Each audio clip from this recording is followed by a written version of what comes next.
మీరు తీసుకునే అదే మందులు, అదే నాణ్యమైన మందులు, కానీ సగం ధరకే. అవును, మెడ్ ప్లస్ బ్రాండ్స్ పై 50-80% తగ్గింపు.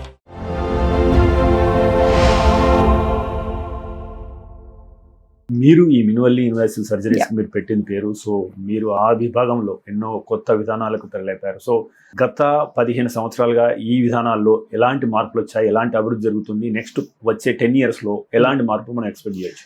చాలా అడ్వాన్సెస్ వచ్చాయి. మన ప్రతి టెక్నిక్ వచ్చినప్పుడు first there be latent phase and then accelerated phase. అంటే ఫస్ట్ మనకి అందరూ అర్థం చేసుకుని ఇది అవసరమా, మేము ముందు నుంచి ఎప్పటి నుంచో చేస్తున్నాం కదా, అవి చాలు అనేది మన డాక్టర్స్ ప్లస్ పేషెంట్స్ అర్థం చేసుకోవాలి వాటి అడ్వాంటేజెస్ అవి.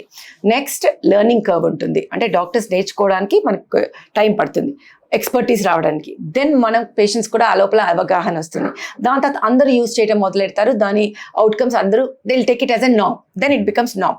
సో లక్కీగా ఇప్పుడు ఇన్ని సంవత్సరాలు 28 years నుంచి మేము కష్టాలు పడిన దానికి ఇప్పుడు patients no laparoscopy is the way to go. They come for laparoscopy.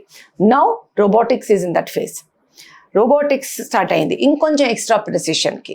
మామూలు లాప్రోస్కోపీ కన్నా కొన్ని కండిషన్స్లో వేరే ఎక్కడెక్కడో లోపల ఉన్న లూక్ అండ్ కార్నర్ దానికి robotics will be the better way to do than open surgery.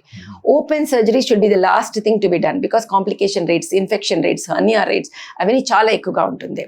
So minimally invasive surgery is the only way to go for surgery wear ever it is feasible. Okay, so 99% అన్ని సర్జరీల్లోనూ మనకి ఇది feasible ఉంటుంది. So వాటికి మనం laparoscopy కానీ ఇప్పుడు robotics is coming. దాంట్లో కూడా ఇంకా అడ్వాన్సెస్ ఇంకా రావటం, అంటే టెక్నాలజీ బేసిక్ రోబోటిక్ ఉన్న దాంట్లో ఇంకా కొంచెం ప్రెసిషన్ పెంచడానికి ఐసీజీ అని ఇట్లాంటివన్నీ ఇంకా వస్తాయి.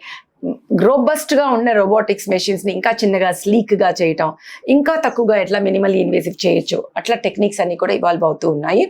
ఏఐని ఇన్కార్పొరేట్ చేయటం, ఇప్పుడంతా days of artificial intelligence, so that మనకి ప్రొజెక్షన్స్, మన సర్జరీని మనం అర్థం చేసుకోవటము, దెన్ మన సర్జరీని వేరే వాళ్ళ సర్జరీస్తో కంపేర్ చేసుకోవటం, ఏమైనా కొత్తవి రావడానికి ఏమైనా ఇచ్చేయటం, ఆ పేషెంట్కి అది కరెక్టా అని తెలియటం, ఏదైనా మనం ఫైన్ ట్యూన్ చేసుకోగలటం, ఇవన్నీ మనకి ఏఐ ఇస్తూ ఉంటుంది.